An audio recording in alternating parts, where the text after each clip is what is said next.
Nagluluto ako ngayon ng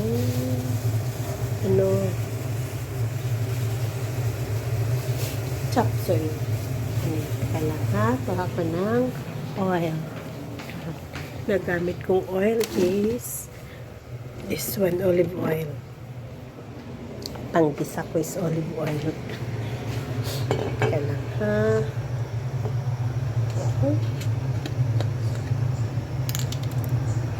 Wala kasi humahawak ng camera. Oops.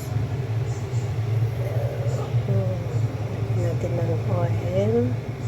Olive oil yan. Kasi pag nagluluto ako, ginagamit ko talaga is olive oil. Para healthy. Wait lang ha. Ganyan lang.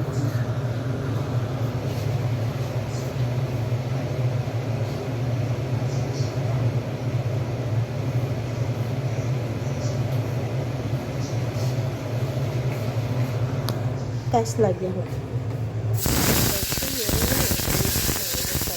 Wala na pala yung oil ko.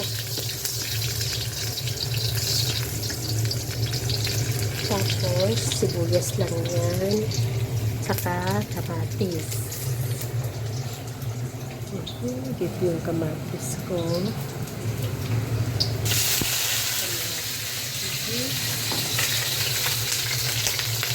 After na kamatis, kaya ko nilagyan para manalis-nalis yung gulay ko. Malaki yung hirap ko ng kamatis yan. Maganda yan para napupulot na nadudukot siya. Tapos, lalagyan ng konting chicken meat. Ayan.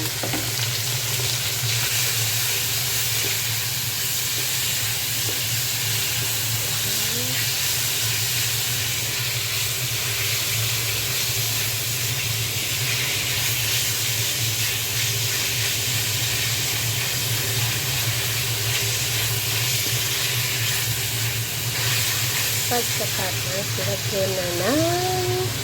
ilalagay ko na yung chop suey ko. Pala yung chop suey ko, mayroon yan. Ito, tawag na yan, chicharo. Pero, ang alam ko yan is sweet beans. O, sweet peas. Tapos, may cauliflower, may cabbage. Tapos, may sayote, tsaka carrots. Yan. Kasi paborito namin yung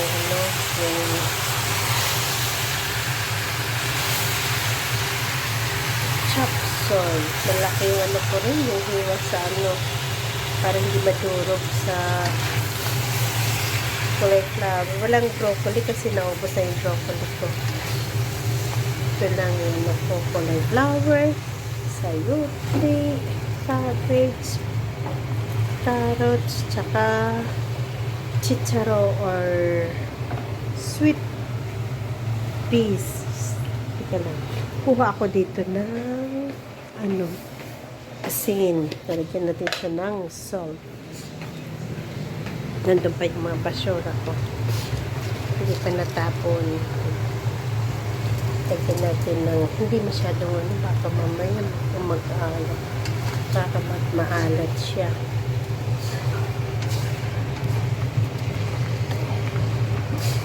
Hindi ko masyadong, pag hanggang luto lang siya, hindi masyadong ko lalagaan.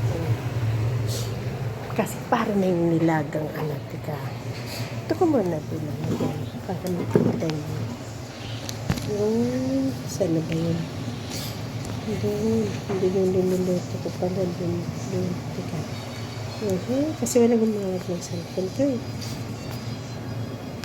Teka, saan ka ba pinalagyan? Magandang pwesto dito. Wait lang.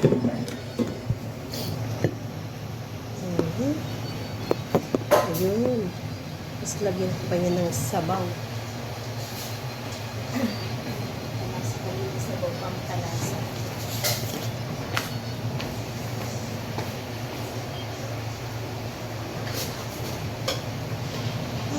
Yung soap.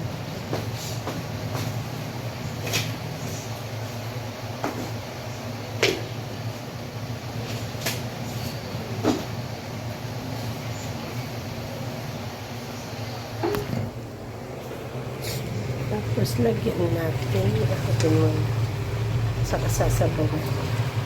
10 minutes lang ata to eh. Gaano ka tagal ito maluto. Dami ano? Kumukulo na siya. Saan yung ano ko? Ito yung ano ko pa.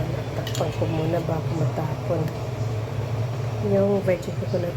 Ay, hindi virgin, sorry. Yung ano, olive oil ko. Then, magyan ko siya ng ano, sabaw.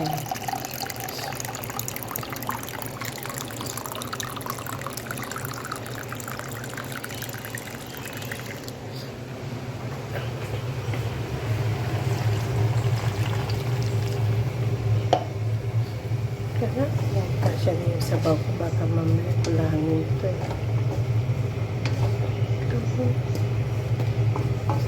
Kaya, okay na ata to. Kasi may katas pa naman siya, diba?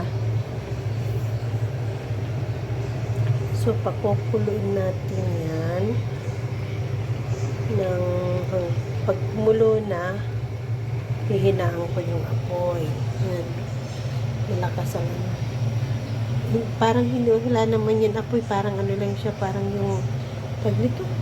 Yung sa atin, baga. Parang baga lang yan. Yan, kumukulo na ata. Wait na. Lagay ko sa ilalim yung kamatis para maasim-asim ng konti. Sabihin nila, ano bang nilagay nito? Maasim. Pero di naman masyadong maasim kasi isang kamatis lang yan.